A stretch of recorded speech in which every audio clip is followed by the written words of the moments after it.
Good afternoon and welcome to Solent Sports News. I'm George Venn with your latest headlines. The 100 men's and women's cricket teams have announced which players they have retained ahead of this year's competition. Men's Test players Joe Root and Ben Stokes have both been retained, and Jofra Archer is set to feature for the first time for champions Southern Brave. After withdrawing from last year's competition due to COVID-19 travel restrictions, Australians Elise Perry and Alicia Healy are set to play in the women's competition. More cricket news now, and we are joined live by Adam Oliver from the Isle of Wight, where he is speaking to the head of New Close Cricket Club.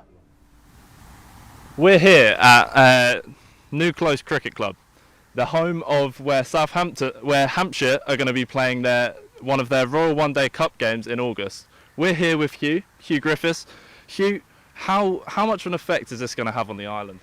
As far as Isle of Wight cricket's concerned, quite a big effect. It's going to inspire youngsters. We've got a whole host of young players now coming through from age group 5 with the All-Stars through Dynamos.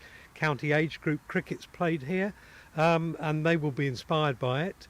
As far as the ground's concerned, we hope it's going to be lucrative. It'll depend a little bit on the weather, but if the weather's fine, we'll have a great match. There'll be 2,500 people out there and 250 people in a marquee. We'll do well out of it. We just hope Hampshire will as well. Yeah, thanks, Hugh. So what can people expect from New Close as a cricket ground come Hampshire's game?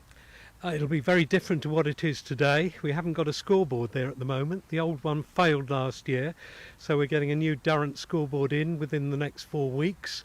Further on into the season, nearing the time of the match, which is 9th of August, we'll be bringing in portaloos, beer tents, mobile catering, and particularly 1,500 fold-down seats. So on the day, people can either use those seats or bring their own seats, their own picnic rugs, whatever. But there'll be a big crowd here. Yeah, so obviously with the game back in 2019, did you have any sort of logistical issues with that, and how do you expect that to sort of be ironed out for this year? Well, I have to laugh because the biggest logistical error we made, or problem we had, was on the first day when one of the portaloos got blocked. So that does signal panic stations. We'll have more adequate portaloos this time. The other thing was that the beer ran out halfway through the first day's afternoon, and we'll have more stock of that. But other than that, we got 4 days of average crowds, 2,000 a day, and Hampshire won, and despite Stuart Broad opening the bowling from that end. So do you expect sort of similar crowds, or are you expecting slightly more, obviously with it being a list A game, the first one here? I have to say Northamptonshire aren't the same appeal as Nottinghamshire with Stuart Broad, but they are a first-class county. It is during the holiday season. Even though it's a Tuesday, I think we're going to get 2,500 people here, and we'll be advertising, as will Hampshire, to get those people to come here. Wow, yeah. So how do you see Hampshire's chances of winning the whole thing like they did in 2019? I think they're always on a bit of a winner, because I've got links in my history going back with Sussex, and the 100 team that's based at the Ageas Bowl, I think tends to draw more players from Sussex than from Hampshire. We won't be seeing James Vince, I wouldn't think, or Liam Dawson, but most of the rest of the professional squad will be available. Ah, that's good. So in other words, I think they've got a very good chance, better than Sussex. Yeah, that's perfect. Thank you, Hugh. Great interview there. So we also did a package on our way to the journey, as fans also would around here, and we'll play that now. Hampshire will be playing for the Royal London One Day Cup campaign. However, only 3 are going to be played at the Ageas Bowl. On Tuesday, the 9th of August, Hampshire will leave the Ageas Bowl for just 1 game and make the trip over to the Isle of Wight. With games previously being played in the middle of the Solent, cricket will be returning to the island in a much more conventional way. The Isle of Wight is home to around 150,000 people, with well over 1,000 of them expected to be in attendance. New Close Cricket Ground will once again be used as the outground for the Hawks, which was previously used in 2019 for a county championship match against Nottinghamshire. Sam Northeast and Ajinkaya Rahane were the stars of the show last time out, both scoring centuries in front of crowds upwards of 1,500 people.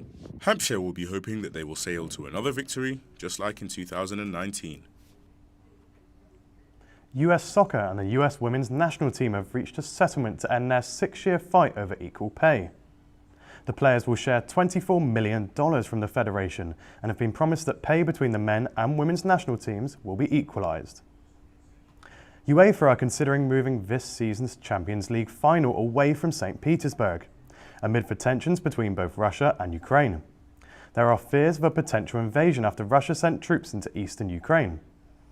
The final is set to take place on the 28th of May, which rules out Wembley Stadium due to it hosting both the Championship and League Two playoffs on the same weekend.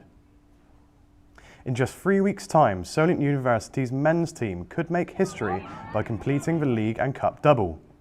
They currently sit on the top of the league, and a draw in their next match against Winchester will see them crowned champions.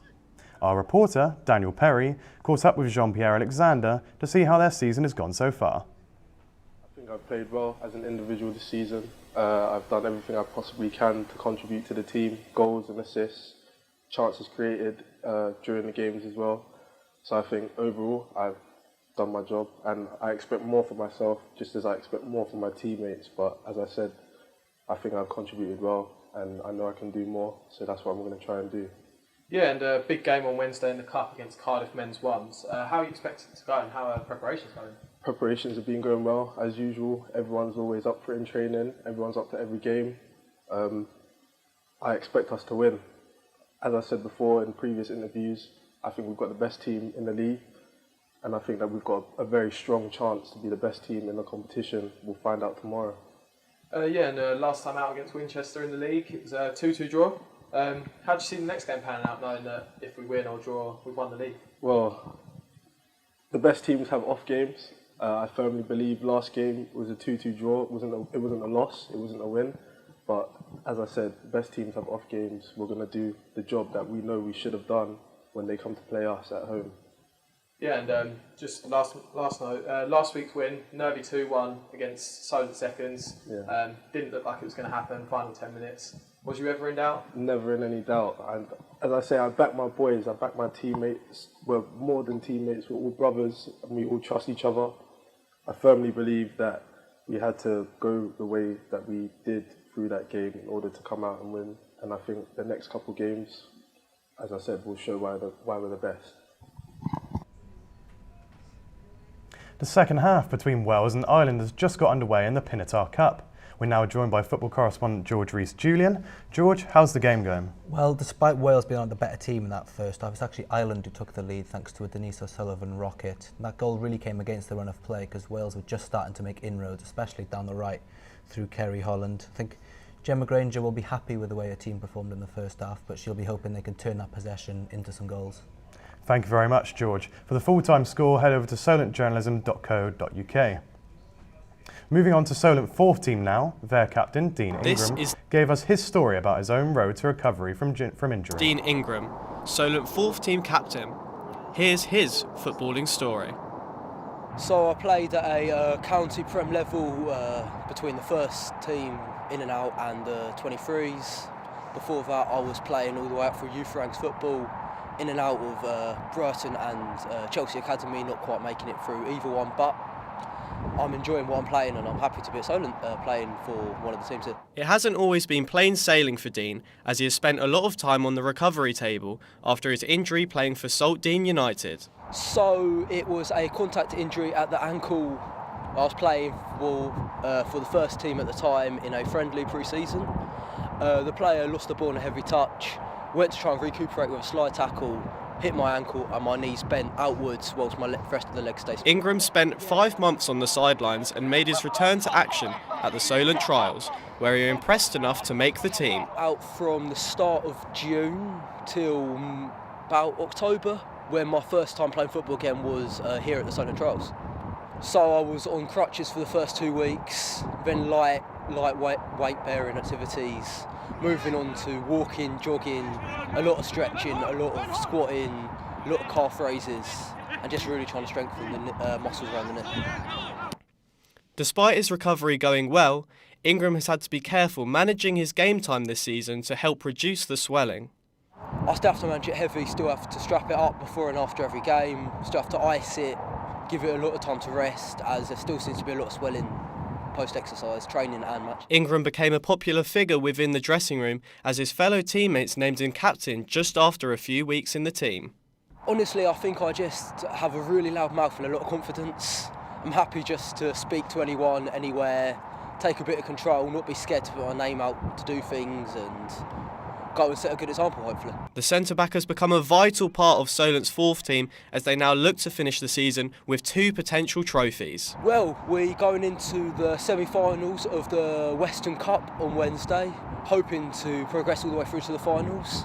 We've got 1 game left of the season. Hopefully, we only need 1 point to win the league. So yeah, we're going for the League and Cup double, really. We thank Dean for his time and wish him the best of luck for the rest of the season and in their upcoming match this Wednesday. That's all from us for now. Thank you very much for watching.